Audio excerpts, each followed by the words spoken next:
Let's call to order the meeting of the Zionsville Board of Parks and Recreation for Wednesday, September 14th, 2022. The first thing we're going to do is take roll.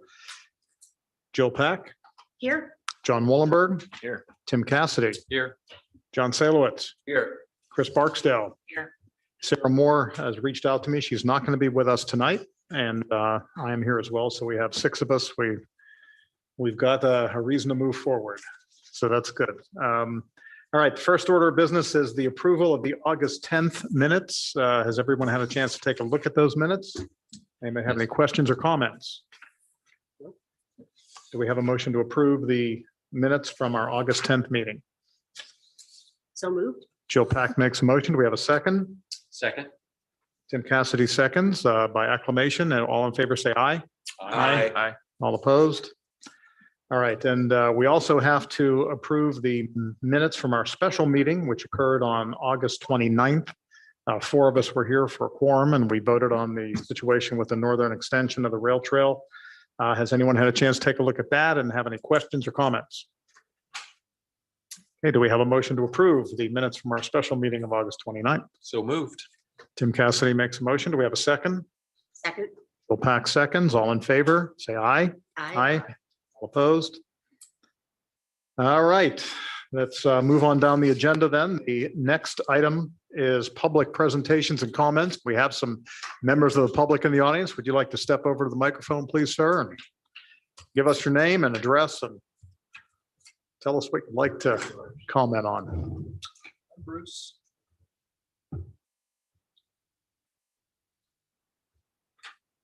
Good evening. My name is Bruce Bond. I live at 705 Elm Lane. My wife and I have been residents of Zionsville for 51 years.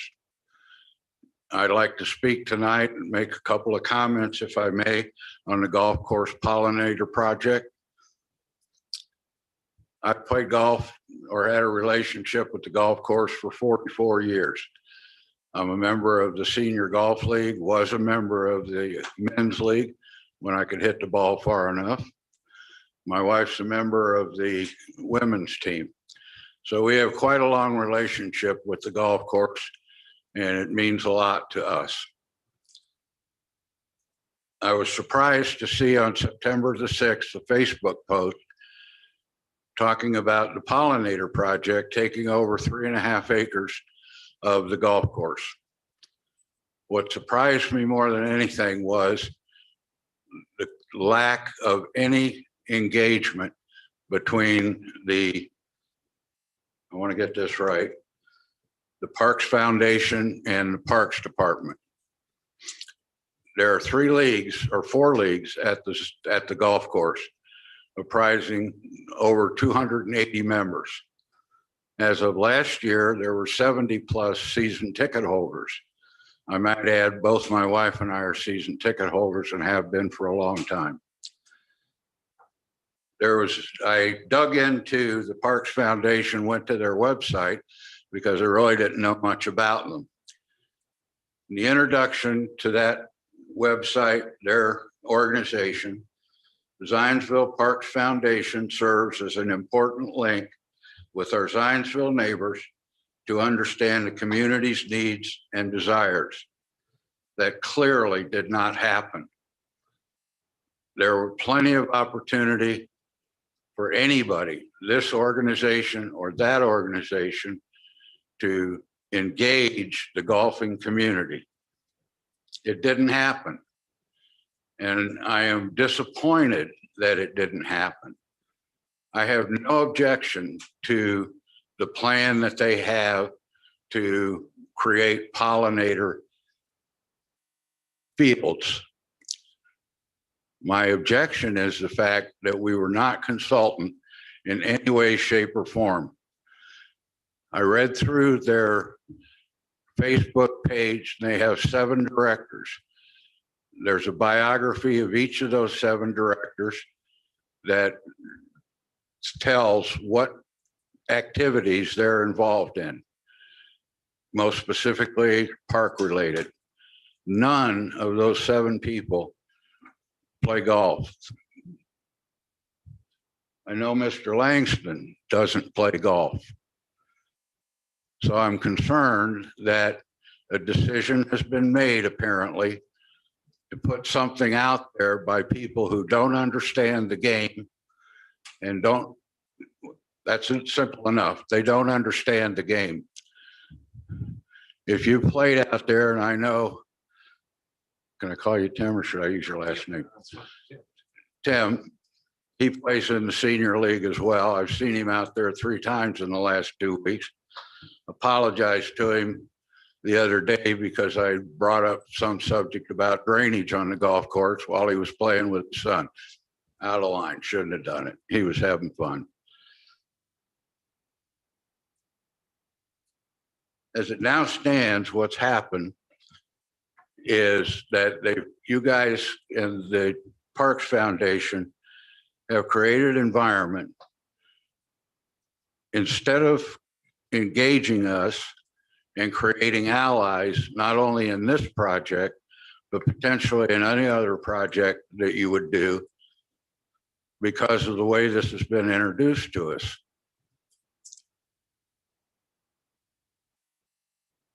I'll volunteer to be on a group to sit down with anybody who wants to continue to pursue this.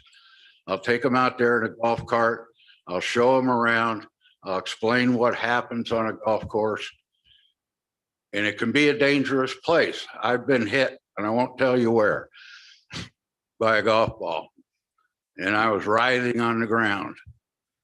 It's not a place that you want to have people wandering around that don't belong there. And I don't know if that's the intent, but I certainly hope it's not. At any rate, I won't belabor this anymore, but I will volunteer. I'd be happy to volunteer to sit down with anybody that's involved in this group to run them through what happens on a golf course. I even worked there pre-pandemic. So I guess that's all I have to say. Well, I appreciate where you're coming from. And I would point out to you that the Parks Foundation and the Parks Board are separate entities. I understand And there that. needs to be daylight between us. We don't tell them what to do. They don't tell us what to do. Although Jill Pack, our vice president of the board, is our liaison to the Parks Foundation. And I think it would be helpful to have some sort of relationship with the golf course, the liaison with the Parks Foundation and the Parks Board, so everybody's kind of on the same page. So I would encourage Jill to see to that and work on that. As far as the pollinator restoration project, we hear you, and this is on our radar, and we don't want to do anything that's going to interfere with the operation of the golf course. If you'll notice, that's on our agenda tonight to talk about later. Yes. So if everybody's amenable, Tim, you had something to say? No, I was just saying that's for the first time as well. Yes. So if everybody's amenable, we can just skip to that part so you guys don't have to stay here all night and maybe, sit through things that you don't want to sit through, but we can talk about the pollinator restoration project now. Jared, are you okay with that?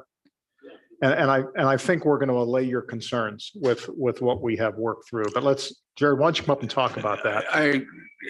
If I may, certainly I have a concern in the location, but my bigger concern is the engagement of the community. I hear you. And that is what has been lacking for the last 3 years prior to this group being in charge of the thing. Right. And I can go into great detail on what's happened to the golf community in the last 3 years, but I won't bore you with all of that unless you want to hear it. But I can tell you, because I play every day. I'll play with anybody that shows up at the golf course. I'm a walk-on. I just show up. I played today with the coach of the Carmel football team. He was there by himself. I just walked up and said, "Can I play with you?" And he said, "Yep, come on." So we want and need to work with you folks. We're more than happy to do that, but you blindsided us on this one. And again, after 3 years of things, the course being closed 3 times in the last 3 years. The cart project is now in its 11th month and it's not done. And it causes problems. So again, all I'm asking, and I think I represent most of the golf community, engage us. We're good people. We love the course. We love the game. I understand. And again, I would point out that the foundation operates separately from us, and I will do all I can and ask Jill to do all she can to encourage them to reach out and to be more interactive with you. The posting, though, Mr. Chair, was by the Parks Department. It included the foundation. But in the minds of anybody reading that, there was a cooperative effort between the 2 parties. So we don't see a difference between one and the other. I understand what you're saying. I read their thing. I understand who they are and what they do. And God bless them for doing it. As I said, I've been here 51 years. I think a lot of the things you guys have done on some of these new parks that you put in is wonderful. The guy that ran this thing prior to Jared coming along did nothing. You guys have done a wonderful job. Just engage us. That's all I'm asking.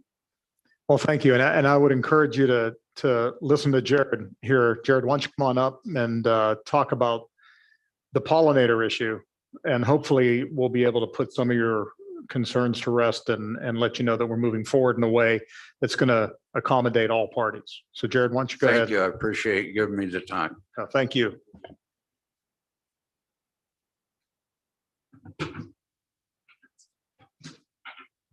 Thank you, Bruce. I'm happy to talk about this topic. So the timeline of the cart path improvement was unfortunate. It was our ambitions to finish that out last fall, therefore not impacting the 2022 season at all.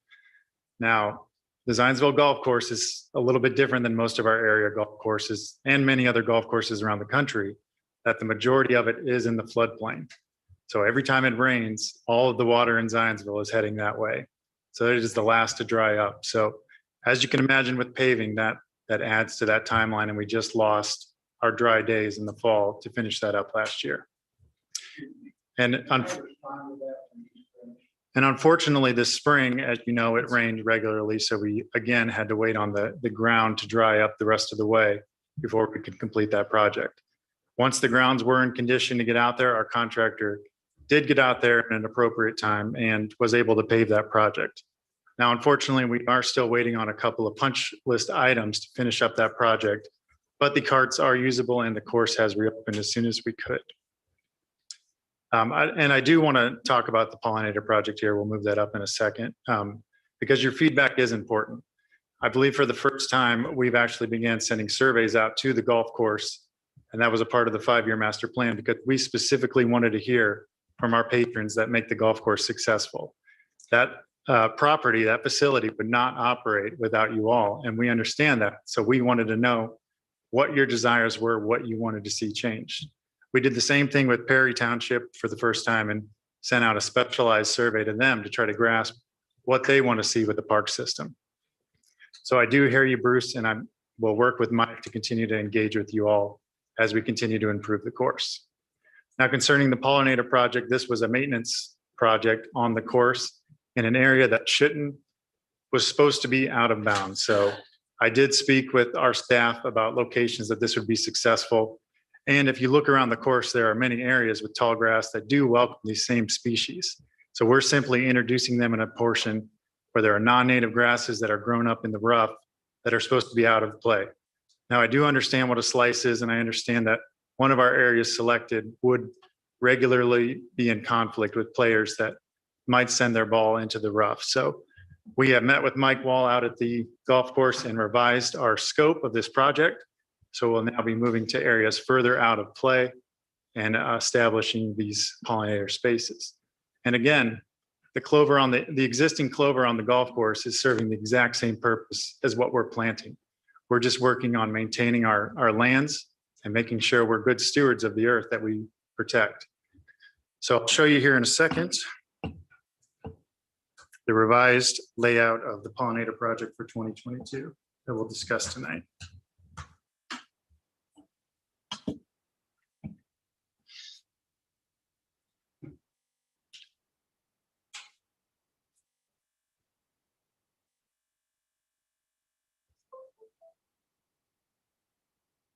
All right, we'll zoom in here a little bit. So the two areas identified originally were this red triangle as well as this long stretch in the middle between the fairways. So again, taking areas that are supposed to be out of play in the rough, we wanted to transition those grasses that truly aren't really serving a purpose into something that could benefit our natural ecology. So after meeting with Mike, we've identified this slope, which is also out of bounds, to shift the majority of that work. So that'll be a slightly smaller footprint of acreage because this is more technical work on that slope. So instead of using tractors, they will be using hand sprayers and manually plugging these. So we are working with Ecologic to revise that scope for the Duke grant. So Jared, what is the project to replace the non-native grass with native? Yes, so these two areas will be sprayed down of the grasses that are there currently, and then they will be reseeded with a high density mixture of grasses and pollinator friendly species. And I think it's important to note, we're not building beehives, as I've heard. We're not encouraging just bees. This is going to be moths. This is going to be birds. It's just part of our natural ecology. And if you look around our park system, these type of habitats surround our playgrounds and our trails, and they're throughout our 500 acres of park system. So this is our attempt to continue that stewardship in areas that don't affect the play of the golf course. To be clear, bees, wasps are pollinators, correct? Absolutely. Bees and wasps are pollinators, and they are currently being attracted to the clover that's throughout the golf course. Absolutely. So again, these species are going to come from the creek, come from the woodlands, and expanding that habitat a little bit into Willow Road is not going to negatively impact the operations of the field. You have the same chance of getting stung in any of our properties. That's just a part of being in nature. Why are you not using the area right to the east of that? It's not currently in use. Right over here. This way. That the area you're talking about there, at one time was a practice area, and some of them trying to get the golf players to go there again. A lot of us go back and hit short irons there. Yeah, so that That area right to the east, and right to your right of the picture. to the east of Willow Road, we are looking at converting that as well. Kill that and put clover in it. We- And really, you're gonna put these out here, and I tell you right now, that I'm older. And I had part of my family was allergic to bees, see. And if you get these out there anymore, like we had them once before, I'll be carrying home defense with me. If they come around, I'm gonna kill them. All right. And you know what, and you're gonna have parents, you've got kids get stung by them, they're gonna come under and wanna kill them. That's not the place. You got this whole area out here, by Holiday Farms, you got Starkey Woods, you got good areas to put for the bees, and great places. People, there at Starkey Farms, you gotta hill it. You gotta be only, under 50 to climb the damn thing, aren't they? It's a good place for bees. But this is ridiculous. But bees anywhere near this golf course. We had them for years, we got rid of them finally. And we'll kill them again if they come out there, whether they like it or not. Okay. As a park system, one of our priorities is the balance of conservation and development. So in these areas where we can still have our main program, which is the golf course, and we have these edge habitats that we can establish, well, then that land is really serving two purposes. It's not a conservation area. Absolutely, but conservation within golf courses is not a unique concept to Zionsville. This has actually been applied throughout the country successfully. A whole lot bigger area. I've been playing golf since 1949. I know a little bit about golf. Okay. And the areas that they do all this on are much broader areas. I got a good friend up there in South Lafayette who runs the course. He's into all that, but he's got vast area that's away from the golf course. And he's happy to do it there. This is a small golf course already undersized. I did have people say this Saturday that they will not come back. You do it. But there is Right. You know, I would say that many golf courses do have and feature natural habitat. The Trophy Club. So I'm really supportive of the pollination, pollinator. In that area right there right now. We have birds that fly out there all the time. We have all kinds of wildlife out there. We have deer that walk there every night, come through there, go outside every night. We have plenty of wildlife out there. Great. Yeah, I've seen deer out there. Yeah. So it's great. That's positive. And you know, it's not like they're beehives. I wasn't sure what exactly we were doing. So that said, I think communication has been terrible on this particular project. And I was heartened to see the 5-year planning survey results from, I don't know, 400 golfers submitted, participated in the 5-year planning exercise. And there were some excellent comments. I mean, obviously this particular project was not a part of that or wasn't raised in the questionnaire, but there was a great communication. And we need to really make sure that you and Mike can get together a council or something to improve communication. Absolutely. Because I would also say that some of the responses to the survey were things like, get rid of the moguls on hole number 5 or put in sand traps, just basic lack of knowledge about, either the history of the course or the fact that it's a floodplain. Okay, one more comment and then we'll move on. More comments I'd like very quickly respond. Ian and I owned property in that same floodplain for 51 years. First house we owned is the house right across the street from the clubhouse. We moved in there March 1st, 1971 and lived there for 6 years. We walked out on the deck, had too much to drink, and fell off. We landed right in the creek. We now own property at 705 Elm Lane. We also own 703 that we bought in 1977. We still have it.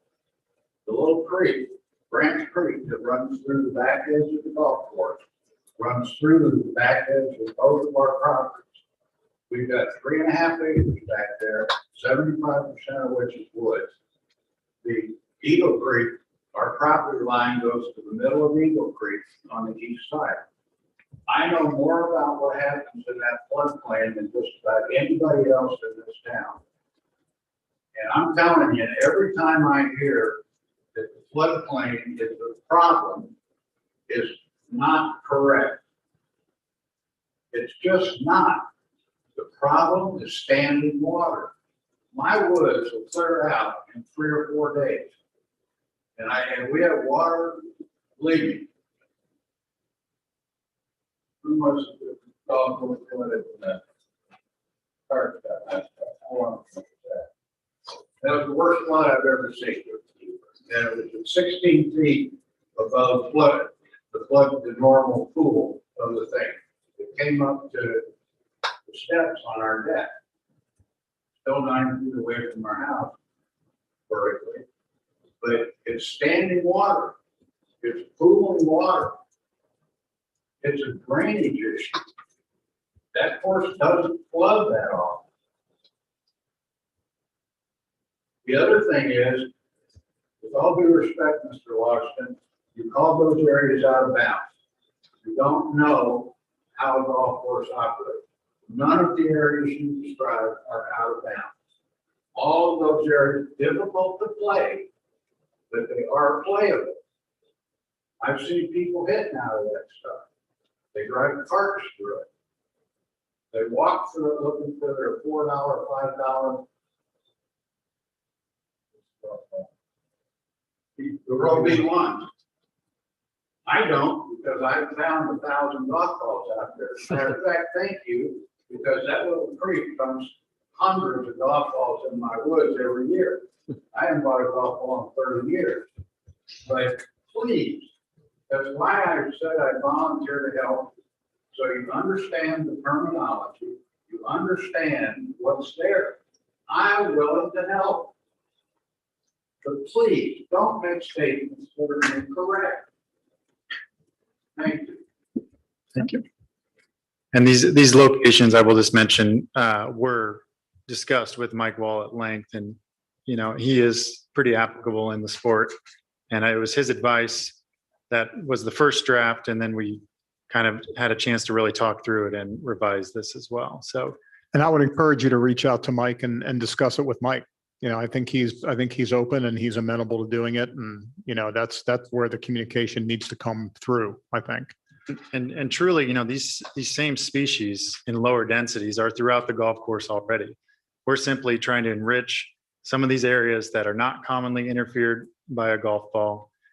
There's truly no shot against Willow Road that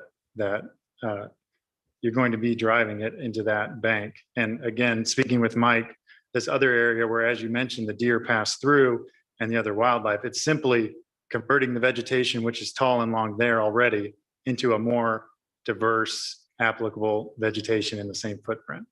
So we're not changing the course. We're not increasing any dangers. We're simply taking the vegetation that is there and swapping it for a higher density, better standard for habitat, which already exists on the course. So the primary function of this golf course is and will continue to be the players that come out to play golf on it. And Mike and his team do a great job of keeping these fairways and this course and that clubhouse immaculate to the best of their abilities. And that's part of why we wanted to send out a special survey in the 5-year master plan, because we know this town asset has been neglected in the past and we want to change that. It started with the cart path project. Those were becoming a safety issue on some of those hills. And we took action when we felt was appropriate before harm was dealt. And we'll continue to do that. We understand we have a aging clubhouse that is on its last legs. And we do want to take a look at that as well as other items that popped up in that survey. So I do encourage you to reach out to me directly and I'll continue the conversation. And we'll work with Mike to figure out a way that our two channels can communicate better. Ma'am, I'm going to make one comment and then we're going to move on. So go ahead.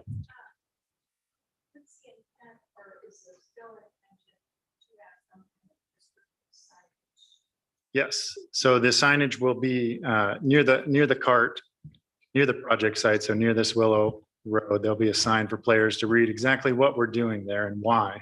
So to better understand why we're making this conversion, kind of as I've alluded to tonight, but we'll rely on our naturalist staff that have a much better grasp on exactly what we're doing to the site.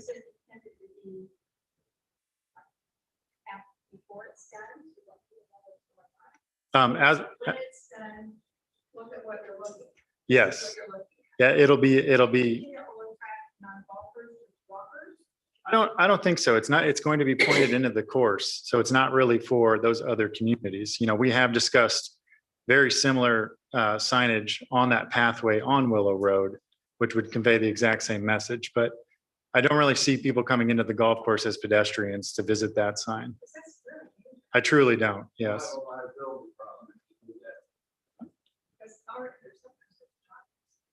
In the golf course?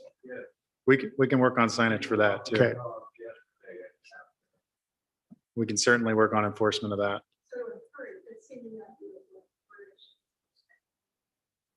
Okay. I think it's more just for the education of golfers as they see this small area change and kind of understand what we're doing and why it may look the way it does. I have one last question and I'll shut up. Is your intent to keep people out of those areas? So that Are you going to try to have signage that says you can't walk in here? not necessarily. So again, No, not advance. okay, so Yes, you are, or no, you're not. we've not planned to put signage prohibiting people from walking in these areas. The slope on Willow Road is pretty steep. It's not really something anyone would traverse except for, I'm not really sure why someone would traverse that. And then the area, the triangle to the center of the course, again, is an area that regularly floods and receives waters from the rest of the course. And it's not really an area people are traversing in now. So staying in that same. I said I shut up, but I have one more. If you take a look at Google Earth right now, you'll see cart path tracks through all of that stuff. That's why I say, let's talk. I can explain what goes on. Pete certainly can, he lives there. But, you know, I can tell you what people do. I've seen people drive golf carts into the creek. Literally drive them into the creek. Google Maps doesn't give you a live picture. Google Maps is a picture that was taken at a previous time. So that really doesn't tell us very much. But I will tell you that this board believes in Mike Wall and believes in his management and has a lot of faith in him. I think Jared, I won't speak for him, but I believe Jared has a lot of faith in Mike Wall, and nothing is going to be done out there without Mike Wall's approval and acquiescence. The golf course is an important part of our park system. It is on our radar. We have no desire to make the parks or to make the golf course unplayable or problematic for people who are out there playing. You know, we want the golf course to be as viable as it can be for everybody. And we're going to continue to work toward that end. And Mike is going to be an integral part of that process. So I would encourage you to dialogue with him, make sure that you are communicating with him. And, you know, if we want to explore the possibility of putting together a working group that can bring all the parties together, I think that's a great idea, but it's going to have to be Mike at the center of it to do it. Just to be clear, so if Mike said that this is not a good idea, it would not happen. Is that what you're saying? I'm not saying that. I'm saying that Mike is a part of the process. You know, I mean, we have, Because he's been told this is going to happen one way or the other. He's trying to do what's best for golf. He thinks it's terrible. well, this is a grant that we have received, and this is an important environmental initiative that we are able to do with the grant that we are receiving. And I believe that we can accommodate the ecological aspects of this as well as the golfers. And I think we can find a way to do it. And I believe that Mike is going to be an important part of that process to do it. So this grant is just for the golf course? Yes. Yes. Where'd that money come from? So we can move down to the rest of that item. So the Duke Foundation awards grants for stewardship like this. And early in 2022, the Parks Foundation came to me and asked of opportunities that they could begin to have a more active role in our park system. So we came together and realized that this opportunity existed for the golf course and spoke with Mike about that early on in the process. That's how we identified our two areas. The Parks Foundation applied for the grant with Duke Foundation, and they awarded the full award of that project, which is right around $14,000. And it is our will to work with the foundation to execute a contract with Ecologic, who are a specialized ecological services group, who will visit the course. And this fall, they will spray those areas and then reseed them with a higher density biodiversity of pollinator species. We're all on the same side here. I'm telling you, we're all on the same side. I promise you. Make a motion, you give all the money a crooked stick. Well, we can't accept that motion, but we probably hear you. I hear you. And thank you for coming out and talking about it. Thanks, Pete. All right, Pete's out the door too. All right. We're going to continue on with the meeting now. We're going to go back. You guys might want to stay and hear this. We have the next thing on our agenda is the Parks Foundation update. And our liaison of the Parks or the Parks Foundation is Jill Pack, and she's going to give us that. Jill? Tonight is very short. There's not been a lot going on. The foundation did utilize the nonprofit booth at the farmer's market on August 20th and had some good conversations with a lot of the village residents. The other thing I was going to mention and then say we're going to talk about it later, we've already talked about it, was that they did receive the $14,970 from the Duke Foundation as a grant for us to work on a pollinator restoration area at the golf course. And I would also just mention that it does fit within the town's climate action plan. It is something that falls under that, which was adopted 2 years ago.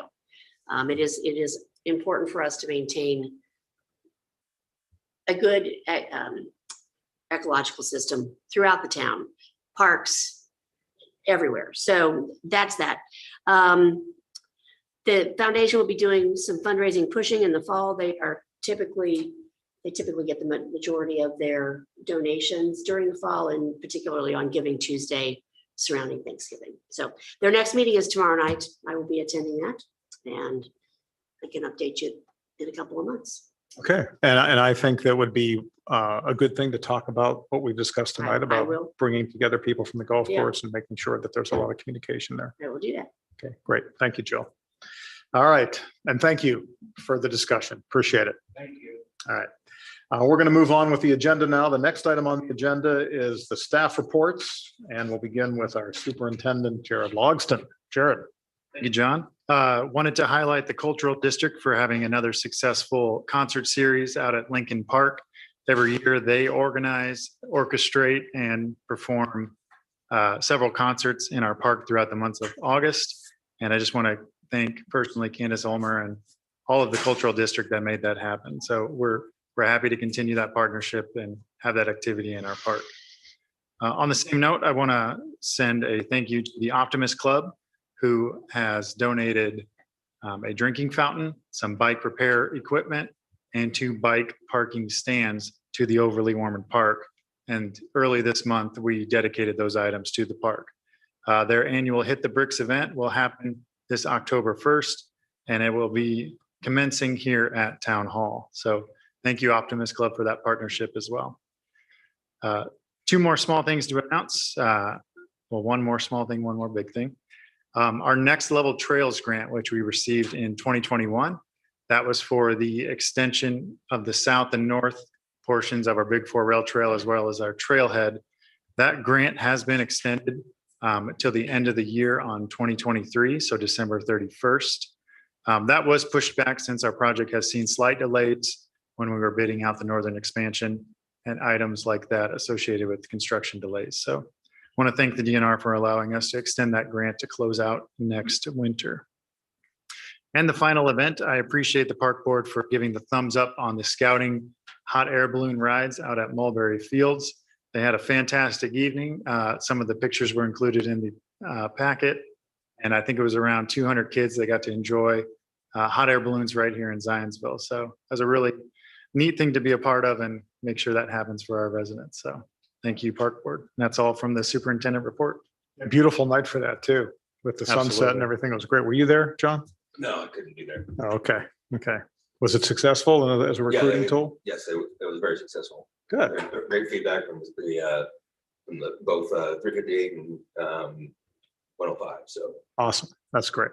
All right. That's a great event. Glad we could do that. All right. Thank you, Jared. Thank you. Anybody have any questions for Jared before we move on? Okay. Chris Flanagan with the Director of Maintenance Services. And coming up, he's going to give us a preview. You probably noticed a new business of Maintenance, but we'll hold off on that for now and just do the regular report and come back to you later. All right. All right, so park maintenance report for August 22. General staffing, the parks teams used a total of 24 and a half hours of PTO and 8 hours of floating holiday time.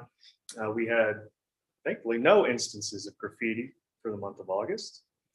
Parks team attended the CISMA conference down in Trafalgar, which is the Cooperative Invasive Species Management Areas for training and general networking. The parks team removed the butterfly wing installations from various properties around our park system and safely stored those at the Perkins property up by Heritage. So other general maintenance reports along the Big 4 Rail Trail, parks team cleared fallen trees across the rail trail and removed dead limbs. And the parks team sprayed and removed a basketball-sized bald-faced hornet's nest along the southern rail trail. At Heritage Trail, the parks team cleared and trimmed sight lines at the 875 East and Rail Trail crossing. At Lincoln Park, as Jared mentioned, the parks team brought out chairs every Wednesday to accommodate the month of August summer concert series. And additionally has treated a ground hornet's nest that was located on the north side of the gazebo. Additionally, facilitated the repair of a GFI outlet on the east side of the park there at Lincoln Park.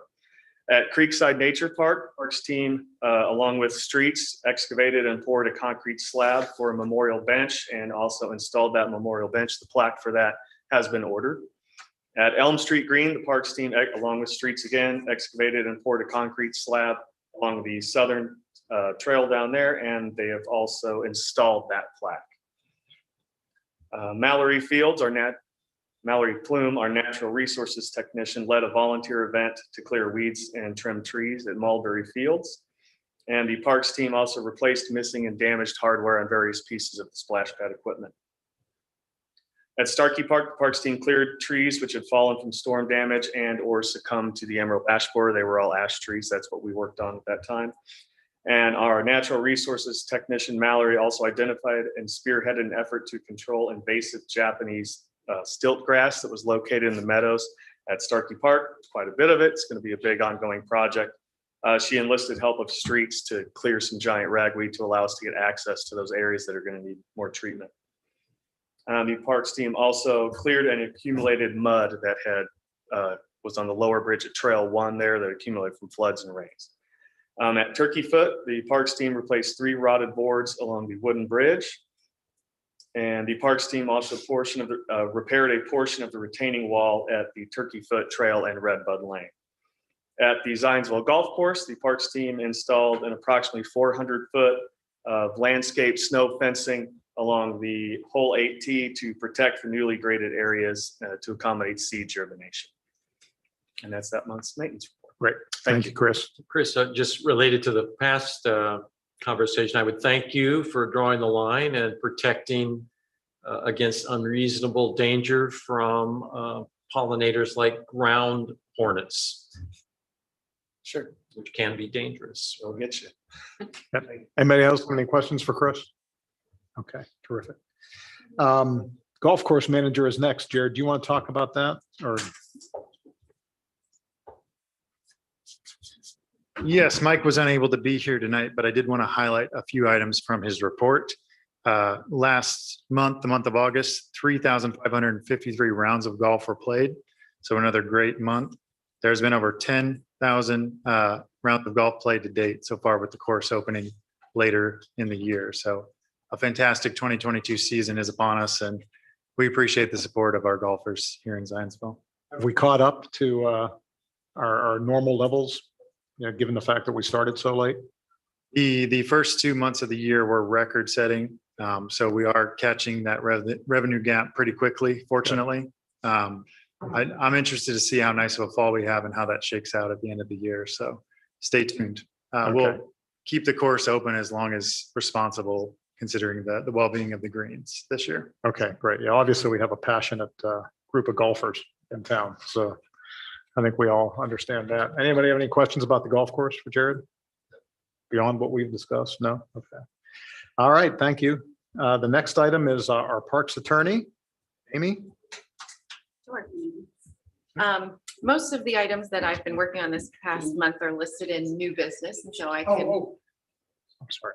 provide input and assist there as necessary and as would be helpful. One thing I did just want to update the board on, several months ago, well, back in August, I guess it was, we discussed and you all approved language for a declaration of restriction that was required by DNR in connection with the LWCF grant, which placed a restriction on all of the land in Overly Warman Park. And if you recall, part of that discussion was a potential future expansion of 865. And we added some language into that declaration just to put everyone who might read it on notice that that was coming up in the future. Well, since that time, NDOT and the DNR teams have gotten together and they have more specifically indicated kind of worst case scenario for that expansion there. And they've indicated that it would be worst case 150 feet setback from the current line. And so we're going to update both the map and the legal description for that declaration of special restriction to exclude that 150 feet from the ground that's going to be restricted. So in the future, we don't have an issue with NDOT taking that and then us facing some kind of conversion problem there where we would have to then find other parkland to place that restriction on. This just eliminates that possibility in the future. Does this protect our disc golf course? Is that? It does not. There's some very valuable disc golf holes probably in that 150 feet. That would be my guess. I haven't seen the exact boundary map just yet, but I feel one of our holes might have to get rerouted if we do lose the total 150. But again, that was worst case scenario. So hopefully NDOT is very aware of our project, and they actually took into concession some of the ideas we had for connecting to the Indianapolis area in that area in the future. So they're being great partners, and they're changing slopes and bridge spans so that they can take as little as possible. So again, worst case scenario on this one. Okay. Anything else? Nope, that's all. Mindy, I apologize. I skipped by the maintenance, or excuse me, the recreation report. I'm sorry.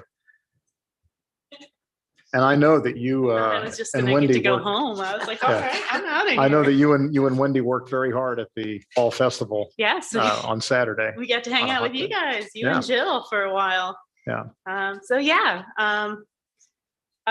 just want to say real quick before I get into my report with regards to the golf course. I want to say this project is actually ties very well into the Mayor's Monarch Pledge, which we know that Zionsville has been a part of for several years now. And actually we were the first in the state to be in the leadership circle. And so this falls right in there because every year we need to update the report on what we've been doing as far as with education as well as with habitat. So this is one of those that will go on that port and will keep us kind of top of the line in the state for pollinator communities and monarch habitat. So just wanted to throw that out there, and then also to reach out and, any community members that would like to talk with, we've got some fantastic naturalists on staff, myself, Rachel, Sarah, Molly. They'd be more than happy to talk to anybody with regards to pollinators, native habitats, and how we can live beneficially with both of them. So just throwing that one out there for them. But yeah, so August, a little bit slower at the Nature Center since the kids went back to school, but slower still means over 1,000 people walking through the door. But it's been nice that it's given the staff a chance to kind of get some projects working on. I know one of the projects will be working on some interpretive signage for some habitat work that we're doing. So an opportunity to really kind of catch up with a lot of things that we had to push aside over the summer. Other than that, we had about 21 programs. And then you'll notice in my report, I've started breaking out our events and outreach from the other, from recreation and nature center, just because most of it was falling under recreation, and it made me and Wendy look like we were superheroes. And I don't know how that was happening, that we were, reaching like 3,000-4,000 people a year or a month. And that's truly not the case. It was the larger events that we were doing. So I went ahead and pulled those out so you can actually see when we're doing an event such as Creek Fest or Green Fest, or when we get into Winter Fest, those numbers will be a little bit separated so that you can really see kind of how it breaks out into the different areas of programming. But we did have some pretty large outreach events that we did. We were, of course, we're at the farmers market both in August, and we were just there in September as well. That was our last one. We continue to do our park and plays, which are very well received regardless of what time of the months that we do them. We did do Creek Fest. Unfortunately, Creek Fest, it decided right at 9 o'clock when we were starting the creek cleanup to thunderstorm on us. So we did have to cancel the cleanup portion of that. So I have no information to share on what was pulled out of the creek, because we literally just pulled the volunteers out of the creek. But we did have a pupil, since we already were set up and it would have took a good half hour to 45 minutes to tear everything down. We waited out the storm, and then we did do more of the festival portion. We lost a lot of people, since most people left because as soon as it was pouring rain as they were driving in, they decided to go home, which I don't blame them. We all got a little wet from it, but so still almost about 100 people that got to come out and celebrate Eagle Creek with us. And then, of course, we were at Eagle Fest, which was a first for the department and for the Creek Stomper, with almost 700 kids, lots of middle school and high school kids. So a new area that we really don't reach a lot in our park programming. Usually we're doing families and younger. So it was nice to get to really reach out to groups that we don't get to see a whole lot through our programming. So other than that, I have any questions? I don't have a question. I just wanted to mention that the webinar that Rachel did yesterday Yes. for the local, I don't know what you call it, predators, stingers, whatever. Awesome. It was really good.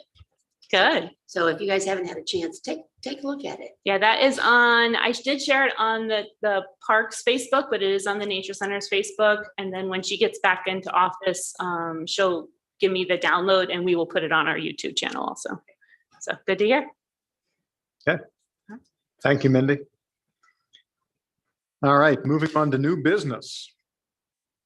And the first item is the Magical Park Digital Playground, which is up and running, right? Been up and running for the last couple of weeks. Yeah, up and running since the beginning of the month. So our fantastic Director of Recreation Services, Mindy, continues to scout out innovative programming for our community.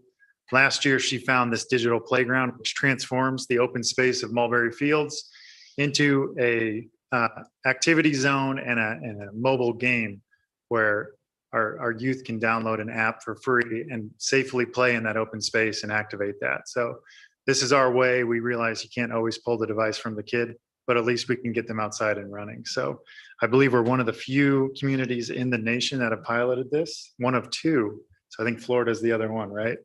So we are happy to showcase this again. And this year, the Magical Park Digital Playground would be sponsored by the Boone County Community Foundation's Day of Giving. They awarded us a check which would cover the expenses of this perfectly. So with your approval, we'd like to ratify that agreement and continue to have Magical Park inside of our park system. Okay. Anybody have any questions about that? Remember that from last year? It's fun. It's fun. We're not the target demographic for it, but it's fun for the kids who can go and play. All right. Does anybody, would anybody like to make a motion to ratify the agreement to continue with the Magical Park Playground, digital playground? I'll make a motion. John Salowitz makes a motion. Do we have a second? Second. Chris Barksdale seconds. Let's take a vote. Jill Pack, Aye. John Wollenberg, Aye. Tim Cassidy, Aye. John Salowitz, Aye. Chris Barksdale. Aye. I say aye as well. Thank you. Thank you. All right. Any more discussion about that?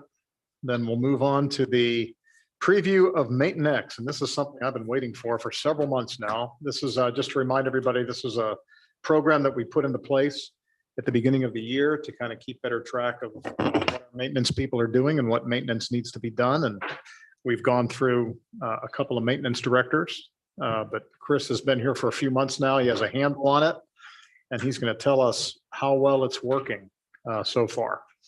Yep. So I appreciate your patience as we've waited to unveil just how excellent this software is for our operations. You know, kind of the sell of MaintainX was to improve our transparency and efficiency by creating a work order system where we can send work orders to our troops on the ground and they can execute those swiftly or prioritize them as needed with their daily routines. And even better yet, the system does have reporting software on the back end, so we can actually break down the costs it takes for those routines. So once we establish this baseline data, we're going to be able to understand exactly the costs associated with each linear mile of trail or having a dog waste station. And it's truly going to allow us to have a better budgeting process and better maintenance department operations. So with that, I will hand it over to Chris Flanagan, our Director of Maintenance. Thank you. All right. Thank you, Jared. You said a lot, kind of what I was going to start with, basically MaintainX, it's a computerized maintenance software, and it essentially modernizes the coordination and communication in a maintenance department between managers, directors, and the technicians on the ground. So it really it just, in a way, it gets rid of a clipboard and a piece of paper and a walkie-talkie and all that traveling back and forth from being in the field back to headquarters to get a new work order, report something, turn something in. It takes all of that and it puts it just right at the palm of the hand of the technician out in the field. And myself as a director or Jared as a superintendent, we can also access this as administrators and see these things update in real time. And that's what I think is one of the best parts about it, is all these updates and additions happen in real time. The moment that one of the technicians completes a task or enters a new work order into this system, it immediately sends me a notification letting me know what change has taken place. So again, it streamlines the preventative, repeatable, and reactive maintenance. So managers and users both, we can create, assign, and monitor these work orders instantly from either smartphone, tablet, or our desktop. It provides inventory management. This is range anything from power tools to our fleet vehicles. Gets us on top of preventative maintenance. If something is damaged in the field, that can immediately be entered into Maintain X. So we can immediately say, okay, we're going to need to go and send this weed whip to repair, or we need to go purchase this part so we can repair this in-house. It reduces downtime. Again, that update in the field, there's no need to return to the office to fill out anything, to turn anything in. Once a project is completed, technician out in the field can immediately head over to the next project on their list for the day and get it started, get it done, and report it back to management. There is communication in the app itself. It has its own messaging app, so our users can communicate on specific work orders between themselves as individuals, and they can communicate as teams to give themselves updates on the jobs as they're being done and coordinating these jobs to be done in the future. It also increases compliance tracking by tracking who completed what, where, and when it was done, as again, these work orders can be labeled open, they're being done in progress, or they are finished, and it can track who specifically completed that work order, when it was done, and how much time it took it to do them. And as well as we can inventory and say what items or parts were used on those specific work orders. So as we're kind of looking at this dashboard here, there's a few different ways to look at it. List views. I like to look at this monthly view myself, but we're first just going to focus on this left-hand side. You have work orders at the top, and this is really kind of the meat and potatoes, the bones of the operation, where you actually create these work orders with specific direction. We'll create one here shortly, just to give you a look at that. This purchase orders, this is a section that's still in beta testing with Maintain X. I haven't had an opportunity to use it yet, but I have explored it, and I do think that this is going to be a really good option that we'll be using in the future. So as, say, we run out of trash bags or we're getting low on trash bag inventory, we can create a purchase order right here in the system, communicate that to, say, Bonnie, and then go ahead and get those pieces ordered. So it doesn't have to necessarily, technician out in the field doesn't have to get a hold of me and say, hey, can you go ahead and communicate that we're going to need this? And then I am a bridge between that. They can go ahead and place it in here. It updates automatically, and then that order can immediately be placed. Here's kind of the reporting that was spoken about. So these kind of have, they're in a summary. You can filter these by due date, work order type categories, and that's how you can do look all these things up. Let me get out of here. Okay, so these are done by created versus completed work orders, reactive versus repeatable. So repeatable work orders, what we have, that's kind of the general maintenance, the day-to-day task. As the technicians are going out on their rounds, they complete one of these repeatable work orders. Say Mulberry Fields has a list of things that need to be done every day. That work order gets completed and it generates the next work order, which will show up in a few days. So say we have Mulberry Fields Monday, Wednesday, Friday tasks. As that Monday work order is completed, it immediately generates a new work order that's going to pop up on Wednesday. It eliminates the need for myself or the technician to create an additional work order on paper that's going to need filed. It's just taking down that process. Providing more time. So here's the status I spoke about. We have open, on hold, in progress, and completed. That's pretty self-explanatory, just the status of the work order. We have prioritizing on the work orders as where they're none, low, medium, and high. The majority of our work orders we have just as a medium priority. That's kind of our general maintenance tasks. Not really many things I would say are low priority, but if it's, say, just a broken cable on a trash can lid, that's kind of a low priority item. High priority items, I can highlight this. So I click on that and it kind of shows you what work orders we have listed high priority. If you look through these, the vast majority of these are clear fallen trees, remove a broken hanging limb, clear a tree, install memorial benches. That's high priority. That's a donation. There's, some significant amount of money involved from a citizen donor. That's high priority. That's something we want to get done as soon as possible. But again, additionally, you're going to see the high priority items are going to be really a broken limb. Is this something that could cause a safety issue inside the parks? It becomes high priority. That's the first item of the day. That's the one we're going to complete as soon as possible. Time versus cost reports. This is, you can kind of see total reported time spent, total reported cost spent. This is over, you can kind of see I have it done weekly reports spread through August 1st through August 31st. So that's kind of a generalized look at how many hours were spent every week and the cost broke down for that every week. This isn't necessarily true to life right now. We're still, as Jared mentioned, creating the culture of getting everybody to use MaintainX properly. I am also working with our MaintainX representative, Katie, on how to kind of streamline this process. There are some issues just as far as part carryover, asset carryover, as work orders are generated on how those parts get related to the next one. And we're just kind of trying to clear, as an example, if we use 8 trash bags at Mulberry Fields, what it would do when it generated the next work order, it would immediately take 8 trash bags out of the next work order. So it was, as you completed one, it was taking 16 out instead of just the 8. So we're working on getting that remedied with MaintainX so that we can get a more accurate view of what our costs are. Completed with inspection checks, a lot of passes, few flags. The 2 fails that are in there, those are ones that I put in there, and they're non-applicable. So it was something that, in the procedures tab, it was this signage available at this shelter or at this park? Well, that's not applicable to that location. So that's the only reason there's a fail there. We actually don't have any fails. And then time to complete. Now what this is total hours, average hours, and the MTTR is, where's my time to, maintenance time to repair. So what that is, that's only on reactive work orders. So that's something when we create a work order on the spot. So we have repeatable work orders, like I said, which are the Monday, Wednesday, Friday, Tuesday, Thursday, Saturday tasks. Reactive are like the dead hanging limb, which that's something we see that needs to be taken care of right then and there. That's a work order we're going to create. We have to react to that right on the spot.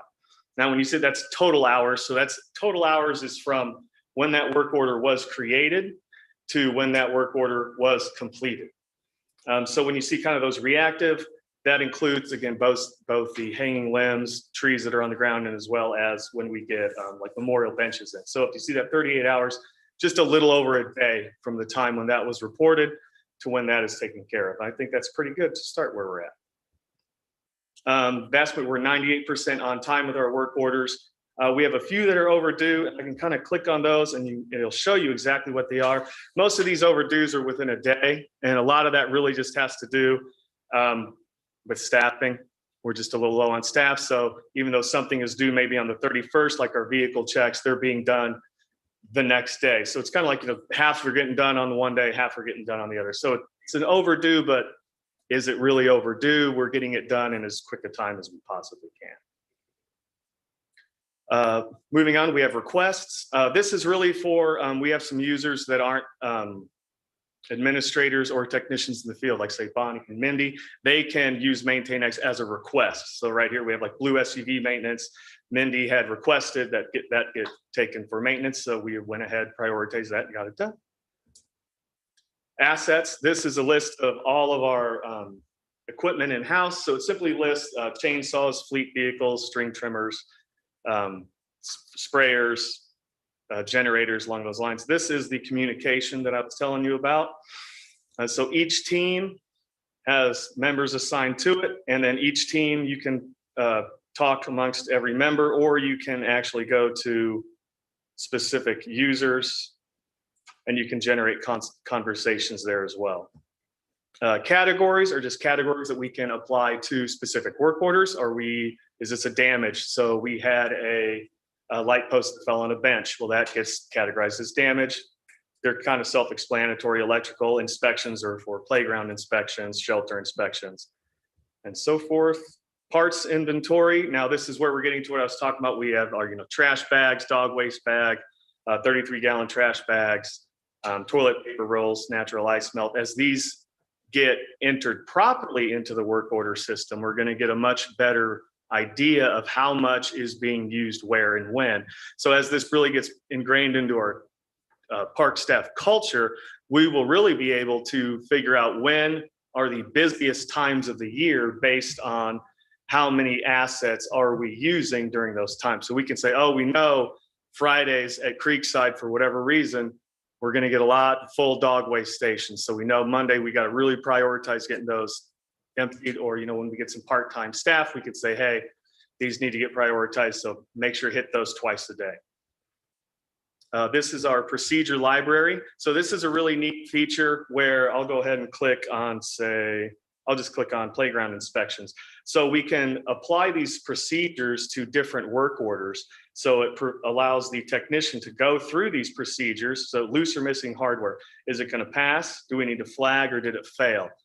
If it's good, it passes. If it flags, maybe there's maintenance. Maybe we need to replace a bolt, or is there a failure involved? Is the swing set completely non-usable? Do we need to flag it off and acquire new means of to replace? Let's see. You can select vehicle monthly inspection list. You go down, date, mileage numbers, date of oil change, filter changes. That all can get entered so that we can be up to date on our fleet maintenance. The meters, this is again just meter reading. So as mileage is entered on our fleet vehicles, that gets updated, and then it will trigger a work order. Hey, it's time to go get an oil change. Hey, it's time to go get tires rotated. Our locations, this is pretty self-explanatory. It's all our park locations. And then we have these kind of divided into some sub-locations. Say we go to Heritage Trail Park, basketball court, community gardens, dog park, playground. So each one of these, as you're doing your inspection, we can go to the basketball court, and that'll have a different procedure list that's specific to the basketball court, because the way your inspection of the basketball court is going to be different from your inspection of the dog park. So if you were to go and explore those procedure library again, you would see that there is a basketball court procedure list, and there's a dog park procedure list. There's a shelter procedure list. So as we create these work orders and these different items that need to be investigated and inspected, we have new procedures that can be applied to each one of them. Team users, again, I went over that earlier. That's all our employees. Katie Walsh, that's our administrator for MaintainX. And then vendors is another cool one. This is all of the vendors where we order our supplies from.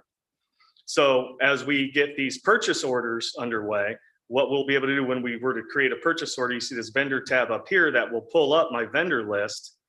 And once we start using this more actively, we'll get that all involved. So it'll provide continuity. So we're not going to be ordering trash bags from a different person each time. We know we're going to be getting the same product every single time so we have consistency. So I'll go ahead and we'll just make a work order real quick. So it's very simple. We're going to just hit new work order. So what needs to be done? We're going to remove old fence along 100-foot bridge at rail trail. So we can even put a picture in here. Desktop.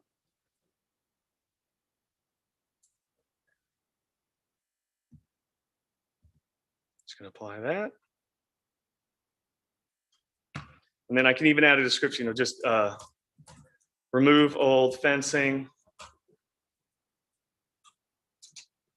salvage, and store pieces appropriate for reuse. We don't have a procedure in here for demolition work, so I'm not going to do a procedure list. Assign to. So I would assign this to essentially our rail trail team. What I'm also going to do is assign one of our specific techs. So the idea is I can say I want a specific technician to do this. So let's say I want to have Gordon work on this project. He's a member of the rail trail team, but let's say, oh, for whatever reason, Gordon is out that day. He called in sick. He got a flat tire. So again, any member of the rail trail team, this work order will pop up for them to see so that they can see, oh, Gordon's not here, but this is due. Let's go ahead and knock this out. So that way it doesn't get ignored, right? So if I removed rail, only Gordon would see this work order pop up on his list of tasks. So by having the entire team involved, if Gordon is not available, another member of our staff can go ahead and tackle that project if necessary. Okay, date and schedule. Let's just do it for today. So schedule, this is if we want to repeat it. So when we do, like I mentioned, the repeatable tasks, like at Mulberry Fields, Monday, Wednesday, Friday, we could say we're going to repeat this weekly, every Wednesday and Thursday. Priority, we're going to go ahead and set it to high because it's ugly and we're getting a lot of new work done out there and we want to get that taken care of and out of there as soon as possible. We know it's going to be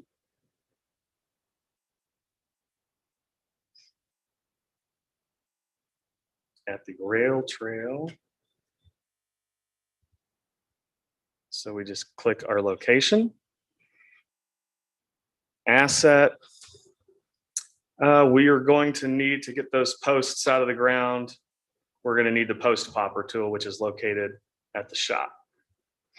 Parts, we don't have any parts categories. This would be just a project. No vendor involved. We can go ahead and create that. And it's going to pop up right here. Ready to go. That's all the information that I just entered on here. So at this point, any member of the rail trail team or Gordon will be able to access this. It would pop up on their list on their phone of work orders that need to be completed for the day. And if we actually go to today, so here's this is what was done today, all of our rounds. And Gordon actually did clear that fence along the 100-foot bridge today. And what's really nice about this is once he has completed this, he puts it took him 3 hours to do that.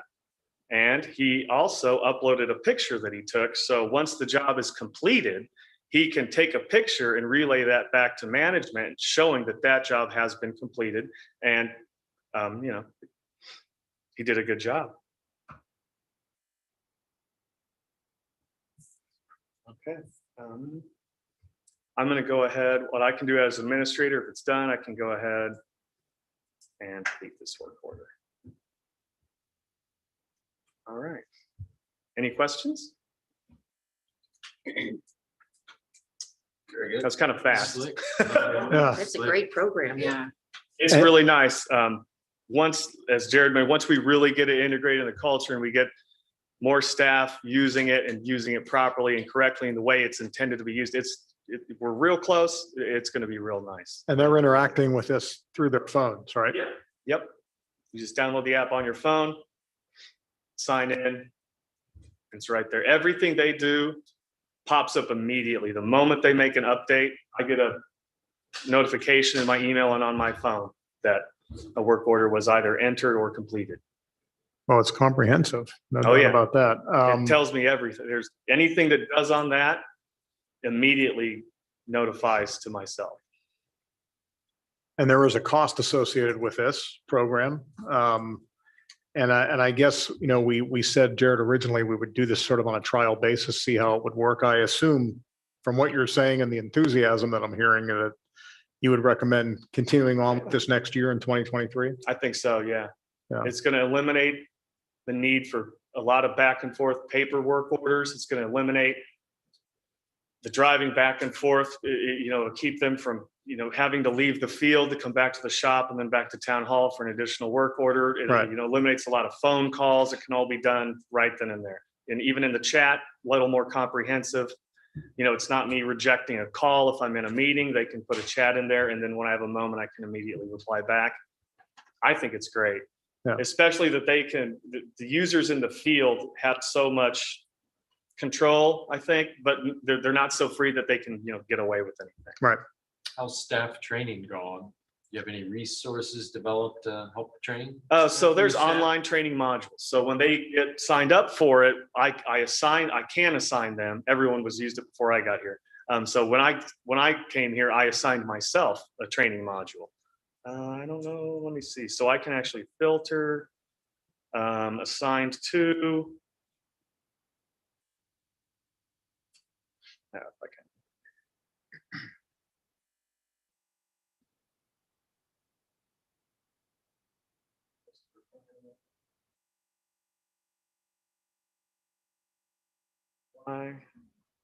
And I'll go back to August. Complete and maintain X training. So it does go in there and it provides you this link right here. Takes you right to the Maintain X Training Center. And I've actually started the advanced reporting training, as you can see right there. Very comprehensive. Great. Anybody have any questions or thoughts? That looks good. No, I think that's great. All right. Thank you, Chris. You're welcome. Appreciate Thank you. that. Thank you. All right. Next item on the agenda, the 5-year master plan progress update. Tricia, are you going to join us for that?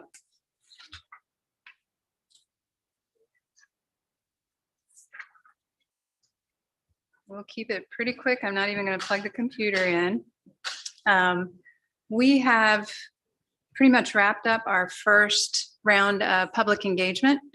And just to summarize, we had 2 public open houses with 61 total, at least those that signed in, that we captured and got them to sign in. The virtual open house has had 7,375 views, with over 2,500 of those being unique users. There's 93 comments on the maps. So there's not as many people commenting, but there are a lot of people eyes on the virtual open house. Survey, 571 responses to the overall community survey, and the short surveys, which were Jared's idea to, engage these specific groups. But there were 442 golf course surveys that were returned, 308 youth sports surveys that were returned, and then 5 from Perry Township that were returned. So really good response from those short surveys that we've got. So from that, our stakeholder meetings, we did also go to a farmer's market on a Saturday with Mindy and her crew, and the bubble machine, which attracts lots of people, lots of kids come over and visit the booth. From that, we've summarized into key takeaways that we've heard, kind of those common themes that we've seen through all the public engagement. And that includes more trail connections to the Big 4 Rail Trail. And I know you've got lots, but people want more. More trail connections to parks. Community center or aquatic center did seem to rise to the top 2. Just an area where there can be year-round programming was the focus of that. And there was some focus on pools too, but not across the board for that. Carpenter Nature Preserve is one of those that has risen, that a lot of people are excited about it and really want to see that happen. So that does show up in those surveys. And then more basic amenities in parks, things like restrooms, drinking fountains, shelters and seating. And a lot of the shelters and seating, you've got a lot of that, but just getting more of those types of amenities in parks. People also very high on the list want to see more natural areas and preservation, which I think we've talked about before. Lots of that in Zionsville, but people want to see more of that. And then more parks in underserved areas, that did also rise to the top. So those incorporated areas that don't have, as many of the parks, just to see what we can do to expand and get more parks in those areas. Well, what are some examples of those areas? To the north, Carpenter will definitely address some of that area.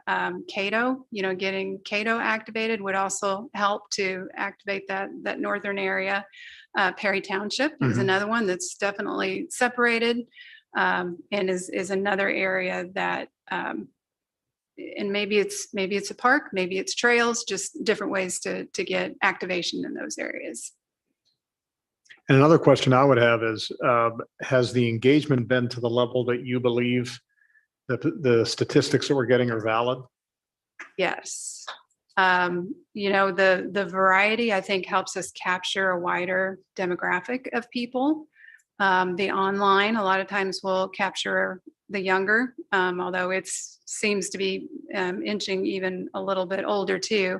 And then the public meetings, a lot of times will capture an older. Being at the farmers market was great because there were, most of the people that came up to the table were, what are you doing? What's going on? And a few of them had seen the website and a few of them had gone to the survey, but the majority of them had not. So I do feel like we've had a good broad range of input from a number of people. We'd always love to have more. I mean, that's always, if we could bump those numbers up, we would always love to do that. But I am pleased with where we are with those numbers. Great. I was struck by the feedback. I wasn't surprised, but I was struck by how many people were talking about trails and connections and pathways. And so it'll be important, Jared, to talk to DPW and Lance. And I think Sarah Moore is our liaison with the Pathways Committee. Yes. To make sure that the Pathways gets a chance to review that input and that Lance knows what's going on, what we've heard. So he can help listen, help us, help join us in listening to the citizens. Anybody else have any questions or comments about the 5-year plan? No? Okay. Anything else, Tricia? We're working on proposed recommendations, so that'll be the next step and the next thing we'll talk to you about. We're on target to get this done by the end of the year. We are. Yep. Absolutely. Yep. Great. That's great. Thank you. All right, the next item is the pollinator restoration project. I guess we've covered that earlier, so we'll move on to. One thing about that, Oh. just to ask the board to give us the ability to work with the foundation to figure out the best scenario for the funds, since they'll receive those and then the invoices. So whether that's the foundation donates that into our donation fund and we match those dollars with the invoices, or they cover the invoices, just to work with the foundation to execute the Ecologic contract and the work on the signage contract that are included in that grant. So what is it that you need? Just Amy, what do we permission need? to approve a $9,000 invoice with Ecologic and then work with the foundation for the remaining funds on what the signage will look like. So that's beyond my spending ability. So whether we just send the invoices to them or we accept the funds from them, that's just what we have to work out. So Okay. I'll work with Amy on the best case scenario for that and keep us all legitimate. And we'll take that up at the next meeting, or we're going to talk about that tonight? What's the timing on? I think, well, the work is going to begin soon. Our window for reseeding is in October, so we would want to execute the Ecologic grant. So I guess we could Motion. execute that on behalf of the town We need a and then motion for that. just get matching funds from the foundation to cover Okay. that. Amy, You do we need a motion on you need that? A motion to approve the Ecologic Ecologic contract. the contract not to exceed $10,000. And allow you to execute that. John. And receive funds, I guess, from the foundation to correlate with that. Does anybody have, anybody would like to have that motion? Make that motion? So I'll make the motion that we allow Jared to execute the grant from Ecologic not to Con- exceed $10,000. Yep.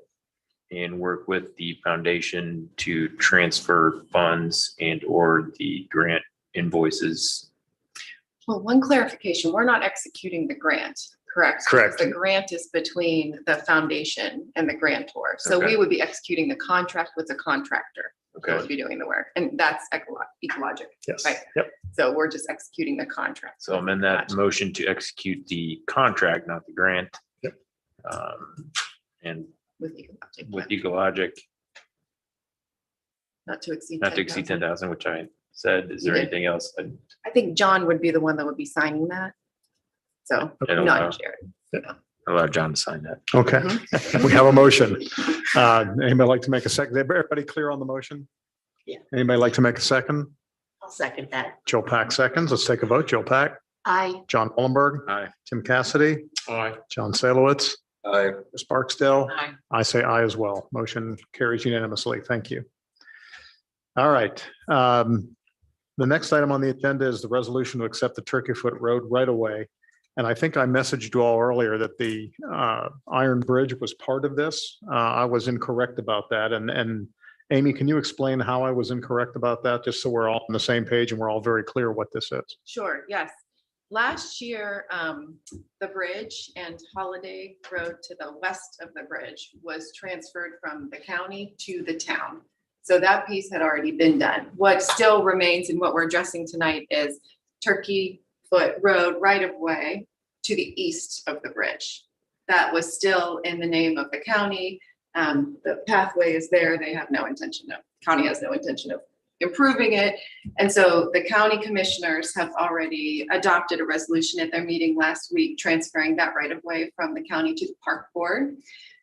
We thought it made more sense to transfer that to the park board. That's going to be, the Parks Department is going to be maintaining the pathway that's already existing there. So what you have in front of you tonight is a resolution to accept the transfer of Turkey Foot Road right of way to the east of the bridge from the county to the park board. Does this include 100 yards or so going from west to east, immediately east of the Iron Bridge, one.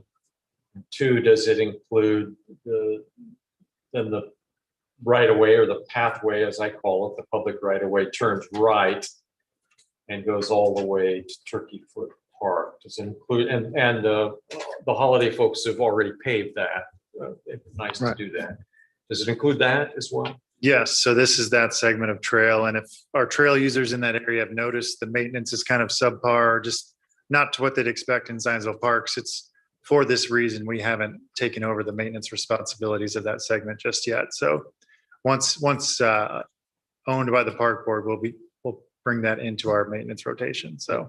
And once owned by the park board, we will own all the right of way, the path or gravel road, pathway, or whatever you want to call it, all the way from Turkey Foot pedestrian bridge north to the old Holiday Road, and then west across the bridge and on out to Pleasant View Road. Is that correct? Yes. I mean, that's a big deal. Yeah. That's a And this- big deal. This basically completes the Yeah. process, right? The transaction. Yes. So we have it all now.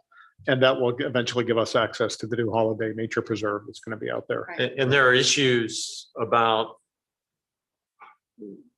that, what to do with that. Right. There's a gravel road with a big closed sign We that we're going to have to deal with. So we have been, great problem to have. And we have been in contact with Lance and his department, and they're happy to help us get that open when it's appropriate and safe to do so. So once this is in our possession, we'll start maintaining that side and then take a look at what we need to do to get that open to the community officially. yeah, and the family is, and the neighbors there are important constituents in what we do. So I know they have a vested, as you know, a big interest in what's going on there. Yeah. But you're right. This is an important step toward that process. So does anybody have any questions about that or any concerns? Just as a logistical matter, we all need to sign this tonight. So this is something, make sure you sign it before we leave the room. Yes, I tonight. have an original. Do you need Okay. a motion or is it just a? Do we need a motion on A this? motion, Yes, we need a motion. I'll make a motion. Okay, John Salowitz makes a motion to accept the right of way for Turkey Foot Road. Do I have a second? Second? Was that John That was me. Wallenberg seconds? Okay, Jill Peck, I, John Wallenberg. Aye. Tim Cassidy, Double I. John Salowitz, Aye. Chris Barksdale. Aye. I say aye as well. Unanimously passes. Thank you. All right. We don't have pickleball courts yet at Mulberry Fields, but we do have a change order already. So this is going to stay within our contingency, right, Jared? Yes, Okay. and I'll have good news to share at the next park. We're meeting about some cost savings on our various capital projects. So with the pickleball improvements, there will be a water fountain that is accessible near those courts so that anyone can grab a drink in between games and access those courts via the sidewalk. Looking at the findings of the 5-year master plan that are about to come out, we have an opportunity to install a water line below the freeze line that'll later be used for a potential year-round restroom and concession stand next to the pickleball courts. So with this simple investment of piggybacking with this active project, we can lay down that infrastructure to be utilized in the future as we continue to develop that side of Mulberry Fields with new activities. So tonight's change order is for $3,557, and that would be to add a 1-inch line below the frost line from our 4-inch main line. And that line could remain active all year, again, to offer restrooms year round instead of our seasonal restrooms near the splash pad, as well as provide a water source for Winterfest, the ice rink, to refill that as the ice evaporates. So would like to entertain your thoughts on a motion for approving this. It's just Change water, order. not a drain, just a water. Just a line. water line that'll be stubbed up. Yep. I would point out that, obviously by doing it now, we're not going to have to disrupt the pickleball courts in the future to do it. So that would be much more expensive than if we do it now, do it ahead of time. So it's. Well, the thing is, if we had a future restroom, then we need drainage. So would we in fact have to dig in for that? or- There's a sewer line on the backside in between the middle school and the. So we could access that without disrupting pickleball. Yes, because that's perpendicular to where the it. facility would be. Okay. So it's a good thing. It costs us money, but it's a good thing. It's going to save us money in the long run. My view of it. If anybody disagrees or anybody has any questions, now would be a good time to bring them. No? Okay, do we have anybody? No? Do we have a motion to accept the change order for the pickleball courts to put in that water line? I would motion to accept the change order to add the water line to the pickleball at We have a Mulberry mo- Fields. A motion from John Wollenberg. We have a second. Second. Chris Barksdale seconds. Take a vote. Joe Pack, I, John Wollenberg. Aye. Tim Cassidy, Aye. John Salowitz, Aye. Chris Barksdale, Aye. and I make it unanimous by saying aye as well. All righty. Next item on the agenda, maintenance equipment. Debris blower. That is right. So Chris has been leading our small but mighty team for the past 2 months and doing a fantastic job as he gets onboarded and takes the helm of our maintenance division. As we look at our staffing levels this year, we have actually been down a position technically since April. We had some turnover with 2 of our maintenance technicians earlier in the year, and only 1 of those positions have been backfilled. So we are currently, as of today, beginning the interviewing process to finally fill that position. But leaf season is going to be here, and I just want to give our guys the best chance they can out there to keep the trails safe and clear as the leaves begin to fall. So tonight's request is for a Buffalo blower, which is a pull behind blower on a trailer that we can use to drive up and down the rail trail as well as our other parks to quickly move leaves out of the way, prevent slip hazards and other issues with leaves as they come down. And also this is going to improve our efficiency next year as we welcome a trailhead and the Southern Rail Trail expansion officially in Overly Warman, to be able to just drive one of our Polarises with this on the back and travel a couple of miles in a few hours rather than walking with the blower on your back. It's night and day innovation here. We do currently have a Buffalo blower at the golf course, but as you can imagine, they need it at the same time we would. So this is to purchase one for the Parks Department team. So the cost of a Buffalo blower, there is actually a dealer in Noblesville. So we'd be able to cut out the shipping costs, and that blower would be $8,299. So with approval and a motion from the board, we would like to purchase this equipment and begin utilizing it very soon. And where does that $8,299 come from? That 8,000, we can absorb it within our existing equipment and operations line. But should we go over that towards the end of the year, we have saved close to $100,000 on salary this year. So I feel pretty confident in the reappropriation at the end of the year should this project and a couple of other things merit that actual expense over that line. Okay. Anybody have any questions? What's the useful life on a blower like this? I think the warranty was 5, but the Buffalo blower at the course, I think is much older, a little older than that. And it did get some TLC just about a couple of weeks ago, but that's to be expected with equipment. So Is there any other major equipment we need? We should postpone hiring? to get more equipment. Yeah. We need a lot of equipment, but I think we need a capital forecast for some of those things. I would, if there's no other comments, I would make a motion to approve Okay. the purchase of the Buffalo blower. We have a motion from John Wollenberg to purchase the Buffalo blower. We have a second. Second. John Salowitz seconds. Let's take a vote. Joe Pack, I, John Wollenberg. Aye. Tim Cassidy, Aye.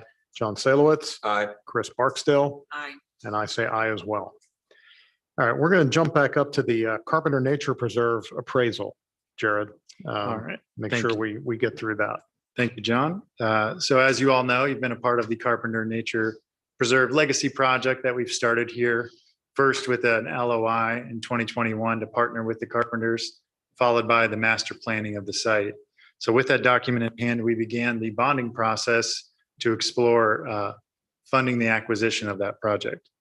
When we went before town council, there were a couple of criteria that they would require and prefer before they make a motion on that decision. And that was 1, to see the results of the 5-year master plan, which, as we had a preview tonight, is looking favorable for this project. as the community understands how important this is for our continuing and expanding park system. And two, they also asked for an updated appraisal to know exactly what the fixed costs are going to be for the acquisition of this property. So with approval from the board tonight, we will begin the appraisal services for $4,000 to start the 45-day clock on that document.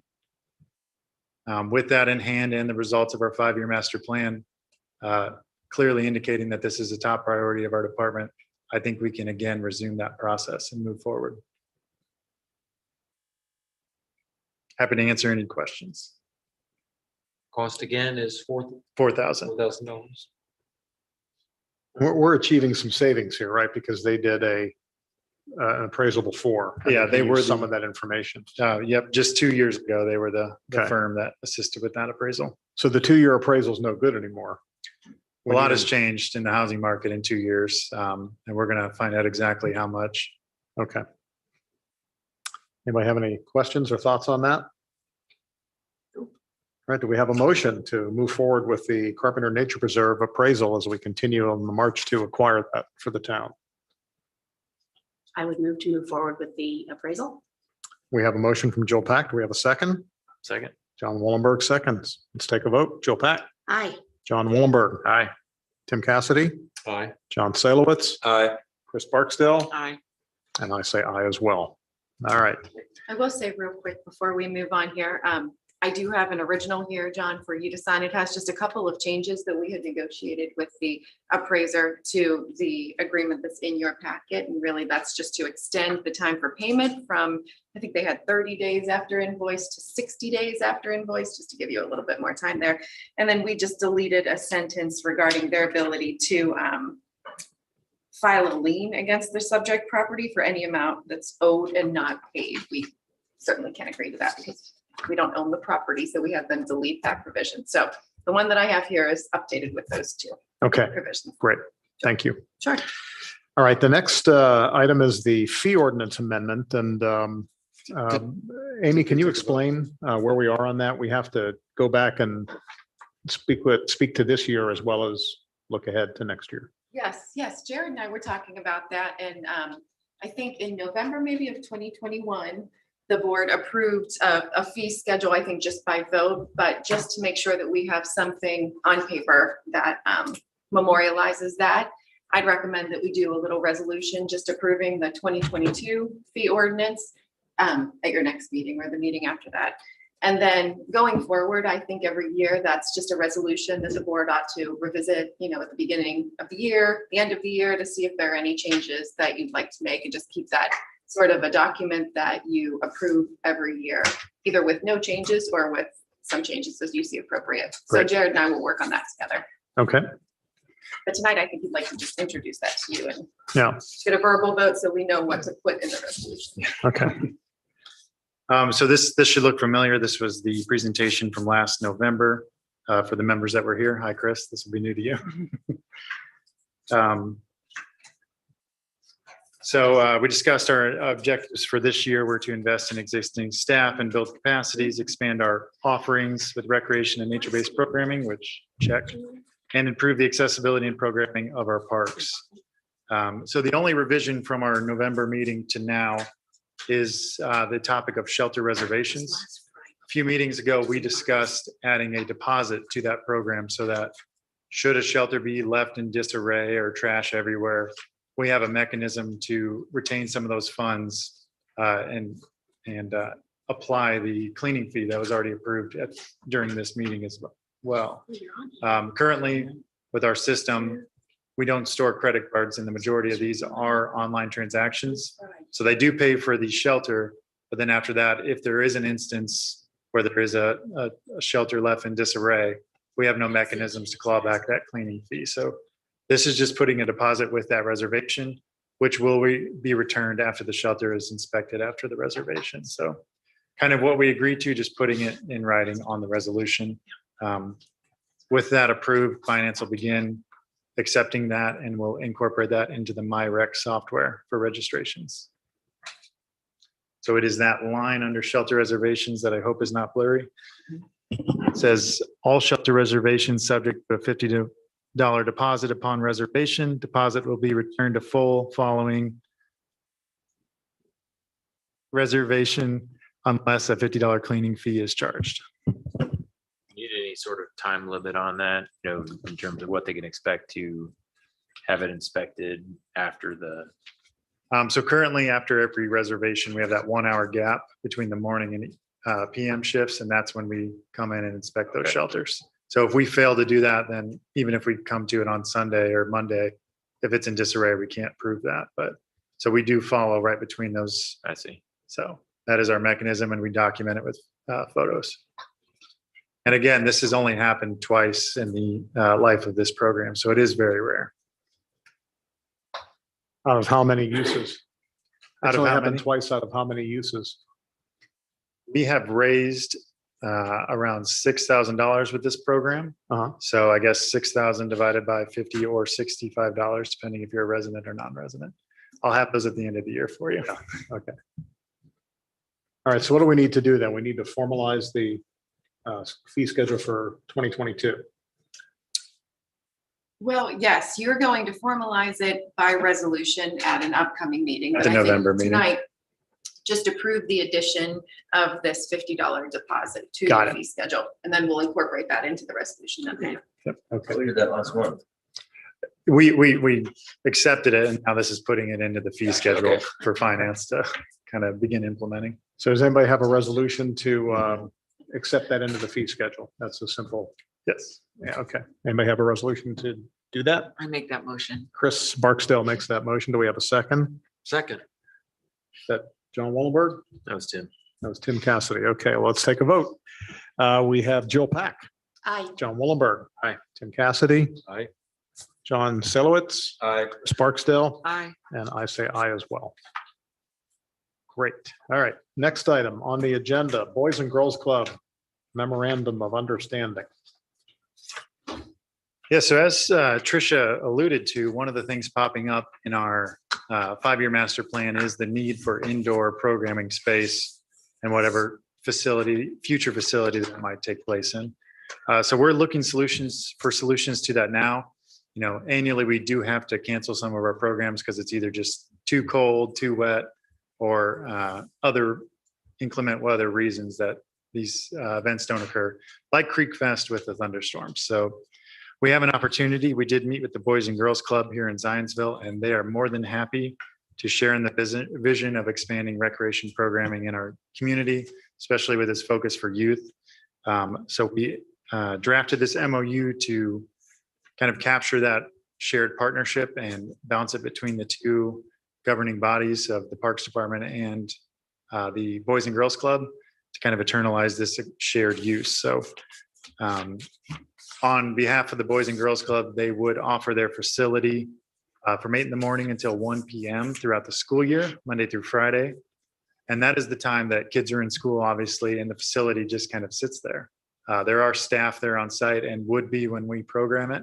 But for the majority of the time, it's literally just the staff in that facility. So they saw an opportunity for us to come in and offer some of our toddler programs or our senior or adult programs in those time slots that fit.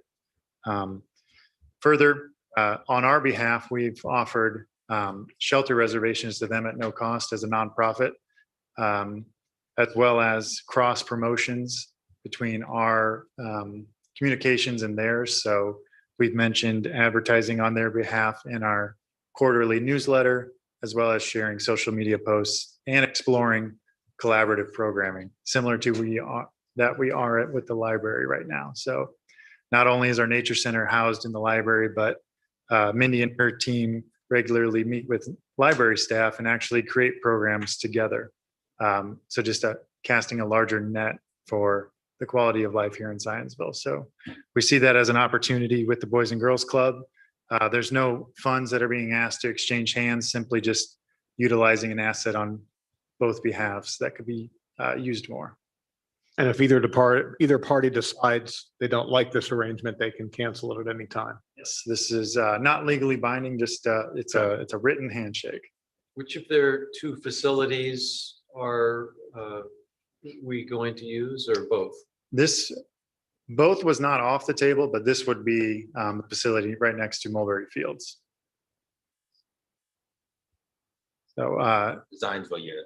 yes, yep. That's great. As opposed to the Whitestown unit. Is that right? Okay. That's nice. Yeah, that's a great idea. All right. So do we have a motion to accept the MOU with the Boys and Girls Club of Zionsville? I'll make a motion. John Salowitz makes a motion. Do we have a second? Second. I'll make one caveat to that before we vote, just that, so this is our draft that we'll send over to the Boys and Girls Club. So just also giving Amy the ability to revise that based on their comments on behalf of the Parks Department and Park Board, just for the final signatures. Okay. Motion still stands. Okay. The motion stands. So we have a second. That says that still stand, John? Yes. John Wallenberg Still seconds. Let's take a vote. Jill Pack, Aye. John Wallenberg, Aye. Cassidy, Aye. John Salowitz, Aye. Chris Barksdale, Aye. and I say aye as well, making that unanimous. Great. Okay, old business. Zionsville Rail Trail. All right, just a couple updates on our beloved rail trail. So the southern portion has been open for some time to the community, but as you traverse that, you will see there's still the scars of construction. So the rail trail has been intermittently closing as they patch up some of those last items, grading shoulders, adding stone to the 100-foot bridge. Starting tomorrow and Friday, they will be spraying the shoulders of the rail trail in the southern portion, and that is to prep it for seeding in the following week. And with that, that will contain the majority of the items left outstanding. There still is a punch list, which includes fixing some of the scratches in the asphalt, fixing the hole that's in the Von Terra ramp from the rail trail, as well as that concrete apron as you enter Lemberger in Von Terra subdivision. So small punch list, but we are getting ever closer to that finish line of everything done on the Southern Rail Trail expansion. If you drove on Zionsville Road, you will likely notice that there is a fence up now as you travel south from Von Terra. That is our trailhead properties. Demolition has begun on that site, and JBM is moving forward with that project. So happy to see things changing out there, and we seem on schedule to still welcome a year-round trailhead facility next year. So, and concerning our north, paving actually began today. On the northern section, they began at 400 South and also at Heritage Trail, and kind of left a section in the middle as there's some ongoing work with the subdivisions in that area.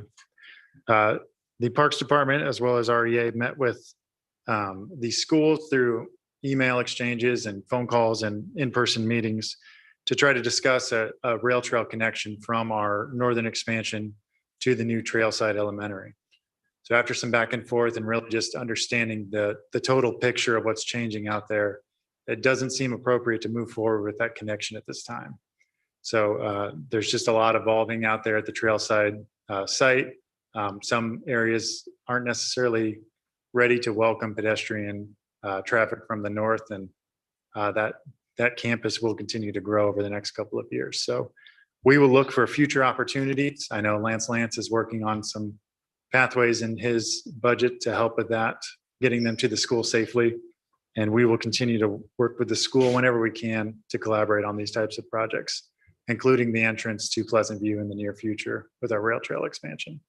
So I just wanted to publicly state that. And Trailside, that is the long-term view still that there will be a connection out to 400 South? yes, there will be a northern. They just haven't figured out what to do with, or exactly what they're going to do with their north side of their campus. Yes, yeah. So they do have a master plan, but I believe it's somewhere in that level, the master planning level. But a road from 400 South, moving south to connect to Trailside is in the plan, and this trail would be in that area as well. So, but we will look to improving the Pleasant View ramp onto our rail trail, as I mentioned, in the near future. And again, we're both public entities in this community trying to work together for these solutions. So, well, our trail will runs on their property, doesn't it? With an easement. So we're right on the north edge of their campus anyway. yes, Correct. yep. So, For better or worse for them. Yep. We so appreciate their easement, that's for sure. yes, And the flood control project that the Methodist Church looks like that is done, right? Yes, yeah, that is wrapping up. I hope to have an update on that tomorrow. I actually just heard from the church today. They want to get started on some of their projects on their side. So we'll get out of their way and let them start on those. Yeah. And there were some areas of the trail that were damaged as that project went on, but those will be repaired as the trail is widened Yes. in the next phase. So if you go out there and you see that, don't be too alarmed. That will be fixed ultimately. All right. Is that any more on the rail trail? That is it for the rail trail tonight. Okay. Overly Warman Park. So following on the plantings of the Southern Rail Trail expansion that's slated for tomorrow and then again next week, we anticipate that same contractor to move into Overly Warman and begin the reforestation and prairie planting process right after they finish the southern expansion. So there will likely be intermittent closures of Overly Warman Park in the coming weeks, and we'll be sure to communicate that out through our normal channels. We also did receive a notification that one of our shelter lights are a little bright and shining into the neighbors of Von Terra. So we are exploring our options with dimming those down just a little bit, whether that's through a tint on the lens or going to a lower voltage wattage bulb. So we are actively working on that on our long list of things to do with our small but mighty maintenance team. I have one question. The overlook path, the path that we made to, is that an active thing or is that being slashed? Because I went to check it out and branches were over the pathway. So I didn't know if that's being scratched or is it still active? No, they need to reestablish that as well as build us a guardrail up there. So they do have their punch list, and we keep pressing them to wrap this up. And I think the plantings will be a good catalyst for that. Are the natural surface trails, paths on the north side of the pond complete? Or is there more work to do on the punch list on completing natural surface trails? There is some grading. There are some areas where it pools and gets very wet. So we will have them go back and fix those, as well as grub all the natural trails one more time. We're actually discussing right now abandoning one of those natural paths because it's going to be wet all but maybe the peak of August. It's truly just the lowest point in the park, and our trail is going to be underwater most of that time. So we may abandon a little bit of that natural path in the master plan.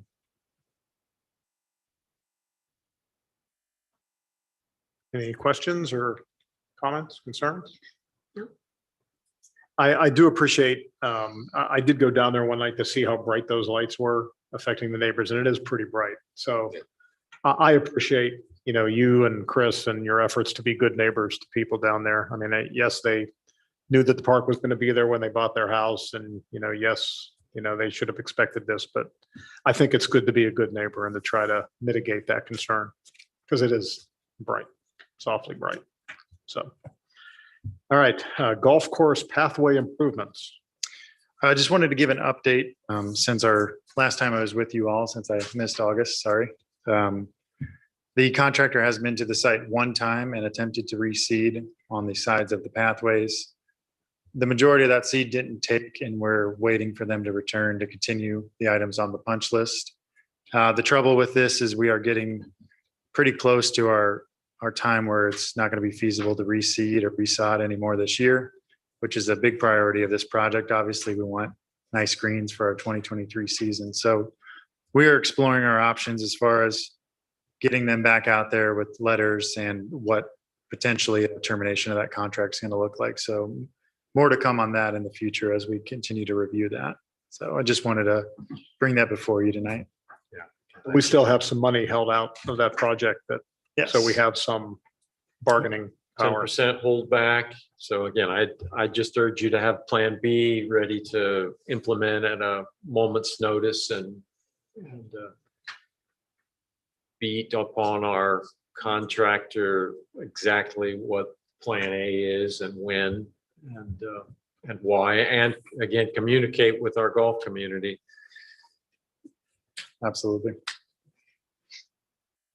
Okay, anything else, Jared, under old business? That is all I have. Okay.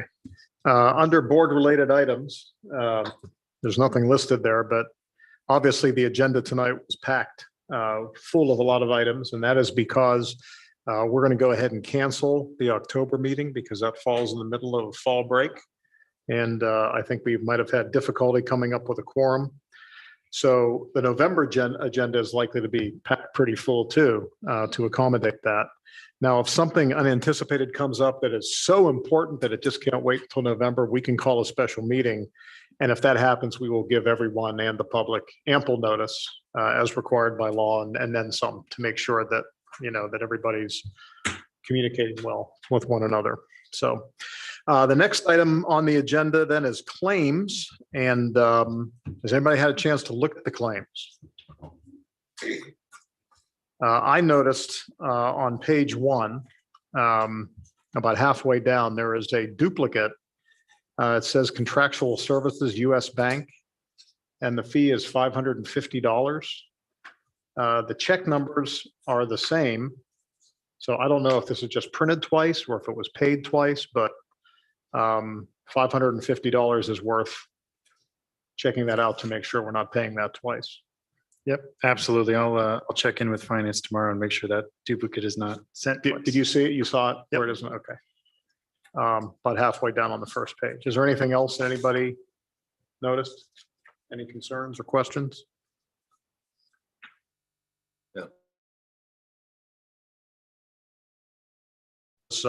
As presented, with the exception of that one item that Jared's going to check tomorrow. I'll move to accept claims as presented with the one exception. Okay, we have a motion from Jill Pack. Do we have a second? Second. John Salowitz seconds. Let's take a vote. Jill Pack, Aye. John Wallenberg. Aye. Tim Cassidy, Aye. John Salowitz, Aye. Chris Barksdale, Aye. and I will say aye to that as well. All righty. Again, we have a lot of paperwork to sign tonight, so please don't leave this room until you go through all that with Amy. She's very organized and has that ready for us. That is it. So again, with the October meeting canceled, our next scheduled meeting will be November 9th. Thank you so much for your participation tonight, and have a great fall break, and we'll see you all in November. I'll make a motion to adjourn. We have a motion from John Salowitz to adjourn. Do we have a second? Second. John Wallenberg seconds. All in favor, say aye. Aye. All opposed? The meeting is adjourned. Thank you very much.